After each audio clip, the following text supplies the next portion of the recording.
एक बार फिर यूरोप की तथाकथित सभ्य व्यवस्था और सुरक्षा तंत्र की पोल खुल गई। ऑस्ट्रिया के ग्राज शहर में एक हाई स्कूल में हुई गोलीबारी ने न सिर्फ स्थानीय प्रशासन की नींद उड़ा दी, बल्कि यह घटना पश्चिमी समाज की गहराई से हो रही सामाजिक गिरावट की भी गवाही देती है। छात्रों और शिक्षकों पर अंधाधुंध गोलियां बरसाई गई। भीषण गोलीकांड में कम से कम 11 लोगों की मौत हो गई, जबकि कई अन्य गंभीर रूप से घायल हो गए। बताया जा रहा है कि हमलावर संभवतः उसी स्कूल का छात्र था और हमले के बाद उसने खुद को गोली मार ली। लेकिन सवाल यह उठता है कि इतने सुरक्षा इंतजामों के बावजूद एक छात्र के हाथ में हथियार पहुंचा तो पहुंचा कैसे? क्या यही है पश्चिमी शिक्षा व्यवस्था का भविष्य, जहां क्लासरूम युद्ध क्षेत्र बन जाए और शिक्षक छात्र गोलियों के बीच अपने जीवन की भीख मांगे? लेकिन यह सिर्फ एक मोर्चा नहीं, बल्कि पश्चिम की तथाकथित व्यवस्था फेल होती नजर आ रही है। अमेरिका में एक बार फिर चीनी वैज्ञानिकों को जैविक सामग्री की तस्करी के आरोप में डेट्रॉइट एयरपोर्ट पर गिरफ्तार किया। ये वैज्ञानिक वाहन की हुआझोंग यूनिवर्सिटी से जुड़ी थी और मिशिगन यूनिवर्सिटी में एक प्रोजेक्ट पर काम कर रही थी। FBI के मुताबिक इस वैज्ञानिक ने किताबों में छिपाकर जैविक कीड़ों की सामग्री अमेरिका में अवैध रूप से भेजी थी। गौर करने वाली बात यह है कि यह गिरफ्तारी कोई पहला मामला नहीं। इससे पहले भी 2 चीनी वैज्ञानिकों को अमेरिका जैविक सुरक्षा तंत्र को चकमा देने के प्रयास में पकड़ा जा चुका है। तो अब सवाल उठता है कि क्या चीन सिर्फ व्यापार या तकनीक ही नहीं, बल्कि जैविक सुरक्षा के क्षेत्र में भी पश्चिम को मात देने की रणनीति पर काम कर रहा है? और क्या अमेरिका, जो दुनिया का सबसे बड़ा निगरानी तंत्र होने का दावा करता है, वो इस तरह की घुसपैठ को रोकने में विफल हो चुका है? ऑस्ट्रेलिया के हाई स्कूल में ये गोलीबारी हुई है। ये तस्वीरें हम आपको दिखा रहे हैं।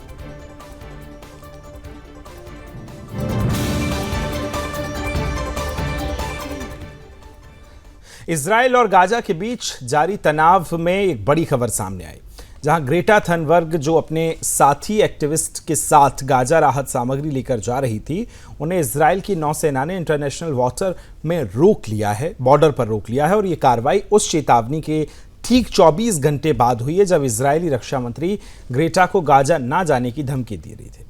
लेकिन धमकी के बावजूद ग्रेटा का जहाज नहीं रुका।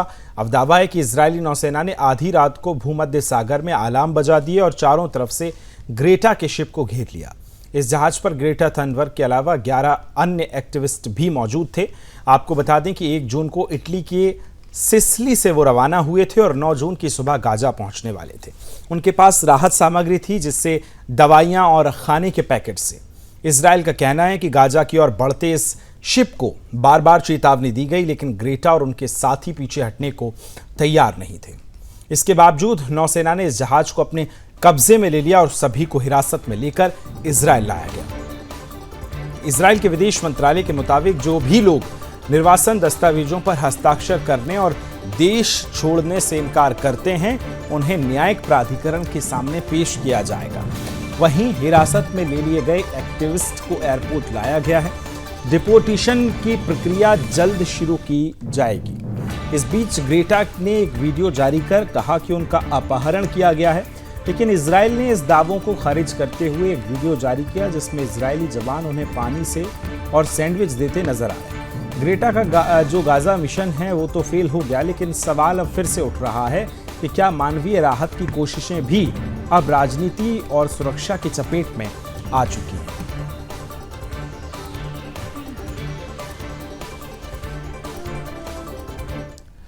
भारत एक बार फिर अब अंतरिक्ष अन्वेषण के क्षेत्र में इतिहास रचने की ओर अग्रसर है। इंडियन एयरफोर्स के pilot group captain Shubhanshu Shukla अंतर्राष्ट्रीय अंतरिक्ष स्टेशन यानी ISS की यात्रा के लिए पूरी तरह से तैयार हैं। वे एक्सियोम 4 मिशन का हिस्सा होंगे, जो भारत की वैश्विक अंतरिक्ष क्षमता को दर्शाता है। ये मिशन देश के लिए ऐतिहासिक उपलब्धि है, जो वैज्ञानिक और तकनीकी उन्नति की दिशा में बड़ा कदम है। इसरो ने जानकारी दी है कि खराब मौसम के कारण एक्सियोम 4 मिशन की लॉन्चिंग अब 10 जून की बजाय 11 जून को होगी। भारतीय समय अनुसार शाम 5:30 बजे होगी। इस मिशन को अमेरिका के कैनेडी स्पेस सेंटर से SpaceX के ड्रैगन स्पेसक्राफ्ट के जरिए लॉन्च किया जाएगा। शुभांशु शुक्ला की यात्रा भारत के अंतरिक्ष इतिहास में 40 साल बाद एक नया अध्याय जोड़ने जा रही है। 1984 में राकेश शर्मा ने रूस के सोयूज अंतरिक्ष यान से अंतरिक्ष की यात्रा की थी। अब 4 दशक बाद एक और भारतीय अंतरिक्ष में भारत का प्रतिनिधित्व करेगा, जहां ये एक गर्व का क्षण तो है ही। एक्सियोम 4 मिशन न केवल वैज्ञानिक शोध पर केंद्रित होगा, बल्कि एक वैश्विक सहयोग, शिक्षा और व्यावसायिक अनुसंधान का भी प्रतीक होगा। इससे युवा पीढ़ी को विज्ञान और अंतरिक्ष प्रौद्योगिकी में करियर बनाने की प्रेरणा मिलेगी। ये मिशन दिखाता है कि अब भारत सिर्फ अंतरिक्ष कार्यक्रमों में सहभागी नहीं है, बल्कि वैश्विक नेतृत्वकर्ता बनने की दिशा में कदम बढ़ा रहा है। देश विज्ञान, तकनीक और अंतर्राष्ट्रीय साझेदारी में निरंतर प्रगति कर रहा है। ये एक सुनहरा दौर है और शुभांशु शुक्ला उसका प्रतिनिधित्व कर रहे हैं। मिशन का उद्देश्य सिर्फ वैज्ञानिक प्रयोग नहीं, बल्कि एक वैश्विक सहयोग है जो शिक्षा और व्यावसायिक अनुसंधान को भी बढ़ावा देगा। भारत अब अंतरिक्ष मिशनों का सिर्फ हिस्सा नहीं है, बल्कि वो एक अग्रणी साझेदार और भविष्य का नेतृत्वकर्ता बनने की दिशा में अग्रसर है।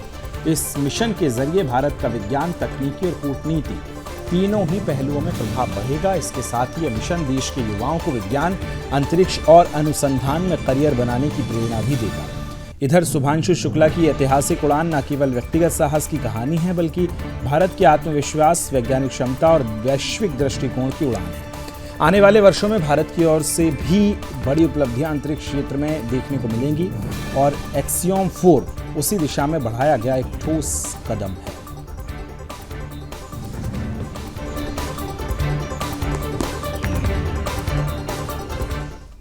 एक बार फिर भारत ने दुनिया को यह जता दिया कि न सिर्फ अपनी सुरक्षा में हम अग्रणी हैं, बल्कि संकट में फंसे किसी भी देश के नागरिकों की मदद के लिए भी हम पीछे नहीं रहते, चाहे वो कोई भी देश हमारा रणनीतिक प्रतिद्वंदी ही क्यों ना हो। अतिथि देवो भव की इस परंपरा को भारतीय नौसेना ने ये चरितार्थ किया, जब उन्होंने अरब सागर में लगी भीषण आग के बीच जान की बाजी लगाकर चीनी और ताइवानी नाविकों की जान बचाई है। अब आप समझिए कि मामला जो है वो केरल के कोची के तट से जुड़ा हुआ है, जहां सोमवार को 9 जून को सिंगापुर के कंटेनर जहाज MV VN HAI 503 में जोरदार विस्फोट के बाद आग लग गई। ये घटना केरल के अज्जिकल तट से करीब 44 नॉटिकल मील दूरी पर घटी थी, जब जहाज श्रीलंका के कोलंबो पोर्ट से मुंबई के लिए रवाना हुआ था। जहाज पर 22 चालक दल के सदस्य सवार थे, जिनमें से 14 चीनी, 6 ताइवानी नागरिक शामिल थे। जैसे ही विस्फोट और आग की सूचना भारतीय तट रक्षक बल और नौसेना को मिली, त्वरित रेस्क्यू ऑपरेशन शुरू किया गया। इंडियन कोस्ट गार्ड के मुताबिक शिप से आपातकालीन सिग्नल मिलते ही उनके जहाज और हेलीकॉप्टर्स अलर्ट मोड पर आ गए। आग धीरे धीरे कंटेनर शिप के अन्य हिस्सों में फैलने लगी, जिससे हालात बेहद गंभीर हो गए।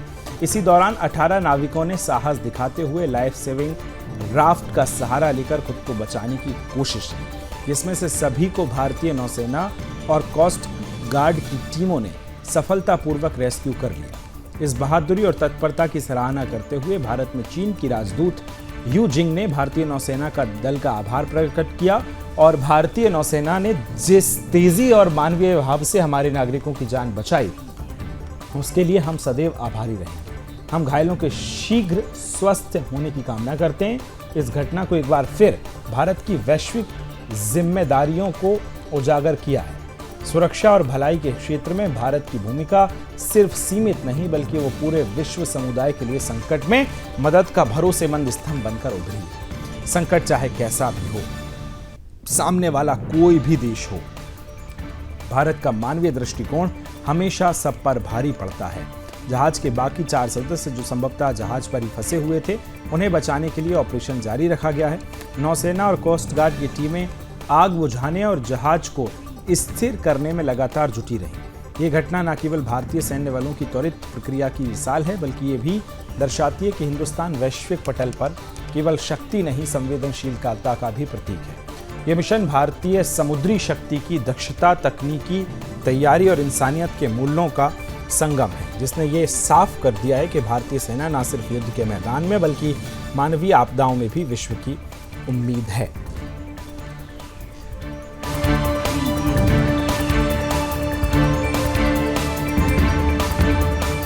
1 जून को यूक्रेन द्वारा किए गए ऑपरेशन स्पाइडर वेव ने रूस को अंदर तक झकझोर दिया और रूस उसी हमले का करारा जवाब दे रहा है। बता दें कि रूस ने यूक्रेन पर अब तक की सबसे बड़ी ड्रोन और मिसाइलें बमबारी की है। यूक्रेनी वायुसेना ने दावा किया कि रूस ने एक ही रात में 500 से ज़्यादा ड्रोन यूक्रेन पर दागे, साथ ही 20 से ज़्यादा मिसाइलें भी। यूक्रेनी सेना के मुताबिक ये तीनों साल के युद्ध का सबसे भयानक हवाई हमला था। रूस ने यह हमला यूक्रेन के उस ड्रोन अटैक का बदला लेने के लिए किया जिसमें 1 जून को यूक्रेन ने रूस के परमाणु क्षमता से लैस बम वर्षकों को निशाना बनाया था। यूक्रेन ने इस हमले को ऑपरेशन स्पाइडर वेव नाम दिया। रूसी रक्षा मंत्रालय ने माना कि यूक्रेन ड्रोन हमलों से मरमंस्क और इरकुलस जैसे क्षेत्रों में उसके विमानों को नुकसान पहुंचा रहा है और बदले की इस कार्रवाई में रूस ने यूक्रेन के केंद्रीय और पश्चिमी क्षेत्रों का निशाना बनाया है। हालांकि यूक्रेनी वायु सेना ने कहा कि उसने 277 ड्रोन और 19 मिसाइलों को मार गिराया, यानी रूस के अधिकतर हमलों को हवा में ही निष्क्रिय कर दिया। यूक्रेनी दावे के अनुसार सिर्फ 10 ड्रोन मिसाइलें ही अपने टारगेट तक पहुंच सकीं। इस हमले में यूक्रेन ने एक नागरिक के घायल होने की पुष्टि की। यूक्रेन के राष्ट्रपति व्लादिमीर ज़ेलेंस्की ने देश के संबोधन करते हुए कहा कि कुछ इलाकों में हालात बेहद कठिन हैं। गौरतलब है कि रूस के जवाबी हमले से पहले 6 जून को भी यूक्रेन ने रूस के एंगेल्स और डियालिगो में एयरबेस को ड्रोन से निशाना बनाया था। इसमें रूस का M-18 हेलीकॉप्टर पूरी तरह से तबाह हो गया और एक M-135 को भी नुकसान पहुंचा। इसके अलावा यूक्रेन ने सारतोव और रियाजान इलाकों में ईंधन डिपो और सैन्य ठिकानों पर हमले किए, जो यूक्रेन दावा कर रहा है कि उसने रूस की अन्य क्षमताओं को कमजोर करने और हवाई हमलों को रोकने के लिए ये रणनीति अपनाई है। अब रूस ने इसे पूरी श्रृंखला का जवाब भारी ड्रोन बमबारी से दिया है और दोनों देशों के बीच युद्ध विराम की संभावना और भी ज्यादा दूर दिखाई पड़ती है।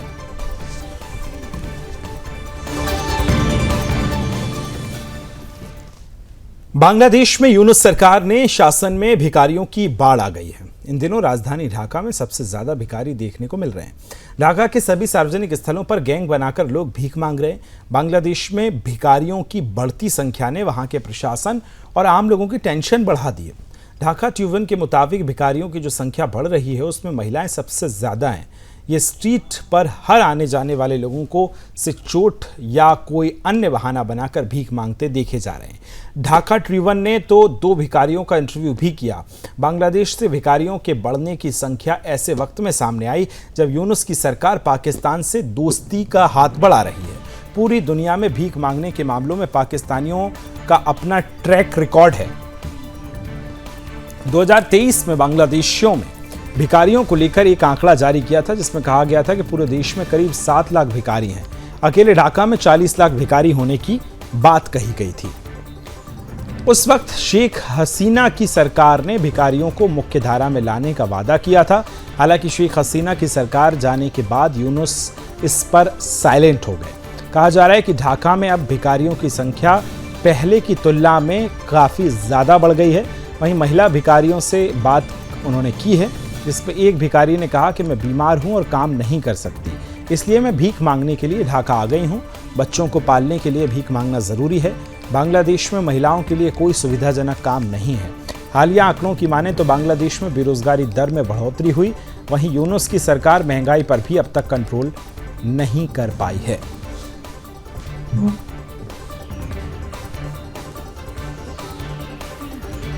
रूसी सैन्य ताकत ने एक बार फिर ये साबित कर दिया है कि जमीनी हकीकत पश्चिमी दावों और मीडिया के प्रोपोगेंडा से कहीं ज्यादा तीखी होती है।